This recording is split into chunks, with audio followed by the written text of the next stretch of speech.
കാവിലെ പ്രേതം. കഥ സതീഷ് മാക്കോത്ത്. കർക്കിടകത്തിലെ കറുത്ത വാവിൻ്റെ അന്നാണ് പ്രേതങ്ങളൊക്കെ പുറത്തിറങ്ങുന്നത്. പുറത്തിറങ്ങുന്ന പ്രേതങ്ങൾ നേരെ അവരുടെ മക്കളുടെയും ബന്ധുക്കളുടെയും അടുക്കലേക്ക് പോകും. അപ്പോൾ പ്രേതങ്ങൾക്ക് തിന്നാനായി കരിക്കും, അവലും മലരും പഴവും ശർക്കരയും ഒക്കെ വെച്ചേക്കണം. ഇല്ലെങ്കിൽ അവർ കോപിക്കും. ആത്മാക്കൾ കോപിച്ചാൽ കുടുംബം നശിക്കും. ഇങ്ങനെ അവലും മലരുമൊക്കെ ആത്മാക്കൾക്കായി വെക്കുന്നതിനാണ് നമ്മ ദാഹം വയ്ക്കണമെന്ന് പറയണത്. അമ്മമ്മ വാവുബലിയെക്കുറിച്ച് പറയാൻ തുടങ്ങിയിട്ട് നിർത്തുന്നില്ല. അച്ഛനാണ് വീട്ടിൽ വാവിന് ദാഹം വയ്ക്കുന്നത്. രാത്രി മരിച്ചുപോയവരുടെ എല്ലാം ആത്മാക്കൾ വരുമത്രേ. അവർ വന്ന് അവലും മലരും കരിക്കുമൊക്കെ തിന്നും. ആത്മാക്കൾ പോയി കഴിയുമ്പോൾ അതെല്ലാം അപ്പുകൂട്ടനും തിന്നാം. തെക്കേ മുറിയിൽ ചാണകം മെഴിയ തിണ്ണയിൽ തൂശനിൽ നിരത്തി അതിന് മുകളിൽ അവലും മലരും വെച്ചു. അതിൻ്റെ മുകളിൽ ശർക്കരയും കരിക്കും വെച്ചു.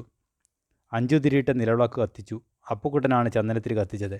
അച്ഛൻ കൈവിളക്കിൽ എണ്ണയൊഴിച്ച് തിരി കൊളുത്തി. വെള്ളമുണ്ട് താർപാച്ചി ഉടുത്തു. ബലി വയ്ക്കാനുള്ള സമയമായപ്പോൾ അപ്പുക്കുട്ടൻ തെക്കേ മുറിയിൽ നിന്നും പുറത്തിറങ്ങി. നിന്റെ അച്ഛൻ ഒരു പൂജാരിയാകേണ്ടതായിരുന്നു. എന്തു ചെയ്യാം, എല്ലാത്തിനും ഒരു യോഗം വേണം. എൻ്റെ ഭഗവാനെ കാത്തുരക്ഷിക്കണേ. അമ്മൂമ്മ ഈ പൂജാരിക്കഥ ഒരു 100 തവണ പറഞ്ഞിട്ടുള്ളതാണ്. അച്ഛൻ്റെ അപ്പൂപ്പൻ പേരുകേട്ട പൂജാരിയായിരുന്നെന്നും അച്ഛനെ പൂജാരിയാക്കണമെന്നുള്ളതായിരുന്നു അദ്ദേഹത്തിൻ്റെ ആഗ്രഹമെന്നൊക്കെയുള്ള കഥ. എന്തു ചെയ്യാം, കാലത്തിൻ്റെ കളികളെ. അക്കാലത്ത് പൂജാരിക്കൊക്കെ എന്നാ കിട്ടാനാ?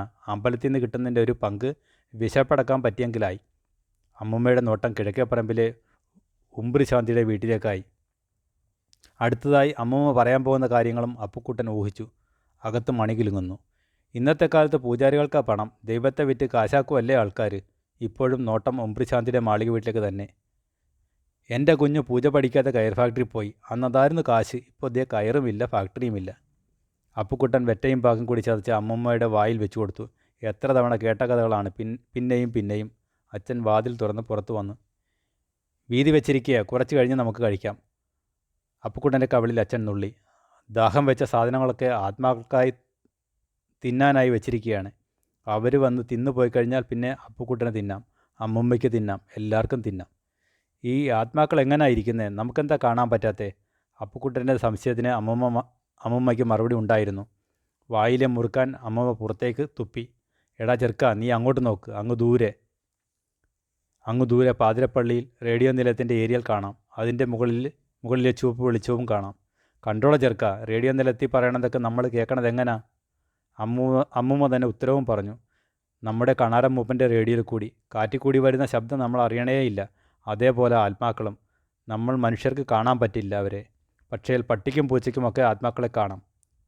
തെക്കേ മുറിയിൽ നിന്ന് കുഞ്ഞിപ്പൂച്ചയുടെ കരച്ചിൽ കേട്ടോ? വീതി വെച്ച് തിന്നാൻ എല്ലാവരും വന്നിട്ടുണ്ട്. പൂച്ച കരയണത് കേട്ടോ? അമ്മൂമ്മ തെക്കേ മുറിക്ക് ചെവിയോർത്തു.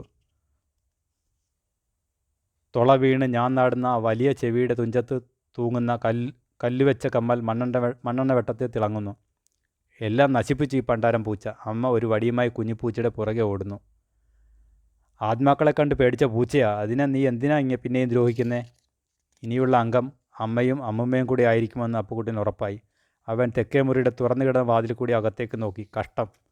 ഉത്സവം കഴിഞ്ഞ അമ്പലപ്പറമ്പ് പോലെ. അപ്പുക്കുട്ടന് ആകെ സംശയമായി. ഈ പ്രേതവും പിശാശും ആത്മാക്കളുമൊക്കെ ഉള്ളത് തന്നെയാണോ? പൂച്ചയ്ക്കും പട്ടിക്കും പ്രേതങ്ങളെ കാണാൻ പറ്റുമെന്നല്ലേ അമ്മൂമ്മ പറഞ്ഞത്? അപ്പോൾ പ്രേതങ്ങളുള്ള മുറിയിൽ കുഞ്ഞിപ്പൂച്ച കയറുമോ? കലികാലം. അല്ലാണ്ട് എന്താ പറയാൻ? മൊട്ടയെന്ന് വിരിയണ പിള്ളേർക്ക് വരെ ഇപ്പോൾ പ്രേതവിശ്വാസം ഇല്ലാണ്ടായി. അപ്പുക്കുട്ടൻ്റെ ചോദ്യം അമ്മൂമ്മയ്ക്ക് രസിച്ചില്ല. വായിലെ മുറുക്കാൻ അമ്മൂമ്മ മുറ്റത്തേക്ക് നീട്ടിത്തുപ്പി. ഇരുന്ന ഇരിപ്പിൽ അമ്മൂമ്മ അടുക്കളയിലേക്ക് എത്തി നോക്കി. അമ്മ അവിടെ അടുപ്പിൽ തീ ഊതുകയായിരുന്നു. ദാഹമെടുക്കാൻ വരുന്നതേ നമ്മുടെ സ്വന്തപ്പെട്ട പ്രേതങ്ങളാ. സ്വന്തക്കാർ നമ്മളെ ദ്രോഹിക്കുമോ? അമ്മൂമ്മ അപ്പുക്കുട്ടൻ്റെ കൈക്ക് പിടിച്ച് അടുത്തിരുത്തി. ഗതികിട്ട പ്രേതങ്ങൾ ചൊവ്വാഴ്ചയും വെള്ളിയാഴ്ചയും പുറത്തിറങ്ങും. മനുഷ്യരെ കാണിക്കാനായി അവർ പല വേഷത്തിലും വരും. ചില പ്രേതങ്ങൾ ചോര കുടിക്കും. ചില പ്രേതങ്ങൾ ചുമന്ന കണ്ണുരുട്ടി ചോര വരണ കോമ്പൽ കാണിച്ച് പേടിപ്പിക്കും. വേഷം മാറി വരണ പ്രേതങ്ങളുമുണ്ട്. അവരാ യക്ഷികൾ. അപ്പുക്കുട്ടന് പേടി വന്നു. അവൻ അമ്മയുടെ അടുത്തേക്ക് ഓടി. കൊച്ചിനെ ഓരോന്ന് പറഞ്ഞ് പേടിപ്പിച്ചോളും. അമ്മ പറഞ്ഞത് അമ്മൂമ്മയ്ക്ക് ഇഷ്ടപ്പെട്ടില്ല. അമ്മൂമ്മയുടെ സംസാരം പിന്നെ വടക്കേപ്പറമ്പിലെ കാവിനെക്കുറിച്ചായി. സംശയമുള്ളൊരു ചൊവ്വാഴ്ചയും വെള്ളിയാഴ്ചയും പാതിരാത്രി 12 മണിക്ക് കാവിലെ പൂച്ചപ്പഴ മരത്തിൻ്റെ അടുത്തേക്ക് ചെന്നാൽ മതി. പ്രേതത്തിനെ കാണാം. അമ്മൂമ്മ പണ്ട് അവിടെ പോയിട്ടുണ്ട്, പൂജാരി അപ്പൂപ്പൻ്റെ കൂടെ. അപ്പൂപ്പൻ മന്ത്രം ചൊല്ലി ഇരുമ്പ് കത്തി കാണിച്ചപ്പോൾ പ്രേതം പൂച്ചപ്പഴ മരത്തിലോട്ട് കയറിപ്പോയി. ആ പ്രേതം ഇപ്പോഴും അവിടെ ഉണ്ടത്രേ. അമ്മ വിടാൻ തയ്യാറല്ലായിരുന്നു. അപ്പുക്കുട്ട, നീ പേടിക്കേണ്ടടാ. അടുത്ത ചൊവ്വാഴ്ച രാത്രി നമ്മൾ പൂച്ചപ്പഴ മരത്തിൻ്റെ അടുക്കേ പോവും. ഏത് പ്രേത വരണതെന്ന് കാണണമല്ലോ. അമ്മൂമ്മയുമുള്ള വാശിക്ക് അമ്മ എന്തും ചെയ്യും. അപ്പുക്കുട്ടന് പേടിയും സങ്കടവും വരുന്നുണ്ടായിരുന്നു. ഒരു തരിപ്പ് നട്ടലിലൂടെ ചൊവ്വാഴ്ച രാത്രി നല്ല മഴയായിരുന്നു. അമ്മ അപ്പുക്കുട്ടൻ്റെ കൈക്ക് പിടിച്ച് നടന്നു വടക്കേപ്പറമ്പിലെ കാവിലേക്ക്, പൂച്ചപ്പഴ മരത്തിൻ്റെ അടുത്തേക്ക്. അച്ഛൻ പറഞ്ഞു, പേടിക്കണ്ടടാ, ഞങ്ങളെല്ലാവരും ഇവിടെ തന്നെ ഉണ്ടല്ലോ. വേണ്ടാത്ത പണിയായി കാണിക്കുന്നത്, നീ പോണേ പോടി. എന്തിനാ ചെറുക്കനെ പ്രേതത്തിന് കൊടുക്കണത്? അമ്മമ്മയുടെ വാക്കുകൾ അപ്പുക്കുട്ടൻ്റെ ചെവികളിൽ മുഴങ്ങിക്കൊണ്ടിരുന്നു. വിറയ്ക്കുന്ന കാലുകളുമായി അപ്പുക്കുട്ടൻ അമ്മയുടെ കൈക്ക് പിടിച്ച് കാവിലേക്ക്. മഴ ശക്തി പ്രാപിക്കുന്നു. ഉണക്കിലയിൽ മഴവെള്ളം വീഴുന്ന ശബ്ദം. ആഞ്ഞു വീഴുന്ന കാറ്റ് തണുപ്പിൻ്റെ ശരീരത്തിലേക്ക് കുത്തിക്കയറുന്നു.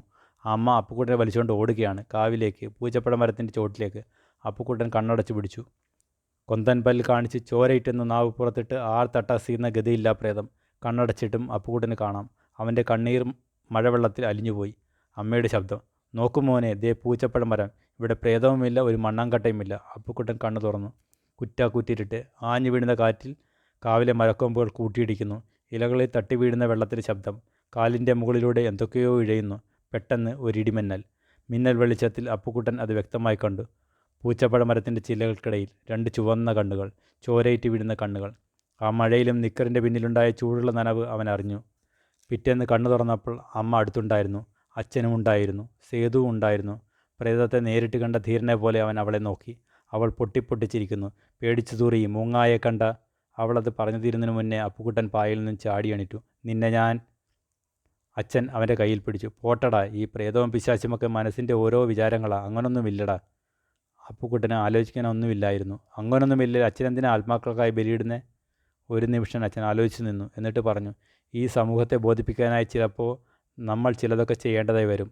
അവന് അതിൻ്റെ അർത്ഥം തീരെ മനസ്സിലായില്ല.